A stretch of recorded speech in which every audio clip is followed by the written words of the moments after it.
Hello అండి. ఈరోజు వీడియోలో సేమియా కేసరి అయితే చేస్తున్నానండి. దీనికోసం అయితే స్టవ్ పైన గిన్నె పెట్టి గిన్నె కింద ఫైర్ పెట్టి గిన్నెలో నెయ్యి వేసి మనకు అందుబాటులో ఉన్న డ్రై ఫ్రూట్స్ అంటే జీడిపప్పు కిస్మిస్ వేసి బాగా ఫ్రై చేసి తీసి పక్కన పెట్టుకోవాలి. ఇంకా అదే నేతిలో ఒక గ్లాస్ సేమియా వేసి గోల్డెన్ బ్రౌన్ కలర్ వచ్చే వరకు ఫ్రై చేయాలి. ఇంక ఏ గ్లాస్తో సేమియా తీసుకున్నామో అదే గ్లాస్తో వాటర్ వేసి సేమియాని అయితే బాగా దగ్గర పడే వరకు ఉడకనివ్వాలి. ఇంకా అయితే గ్లాస్ సేమియాకి గ్లాస్ పంచదార వేసి ఇంకా అందులోనే ఇలాచి పొడి ఫుడ్ కలర్ వేసి బాగా కలపాలి. ఇంక సేమియా దగ్గర పడే వరకు బాగా కలుపుతూ ఉండాలి. ఇంక లాస్ట్లో అయితే ముందుగా వేయించిన జీడిపప్పు కిస్మిస్ని వేసి బాగా కలపాలి. ఇంకా ఎక్స్ట్రా టేస్ట్ కోసం నెయ్యి కూడా వేసి బాగా కలపాలండి.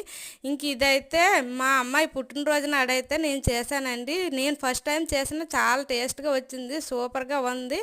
ఇంతకీ ఎప్పుడైనా దీన్ని మీరు ట్రై చేశారా, తిన్నారా లేదా అనేది కామెంట్ చేయండి.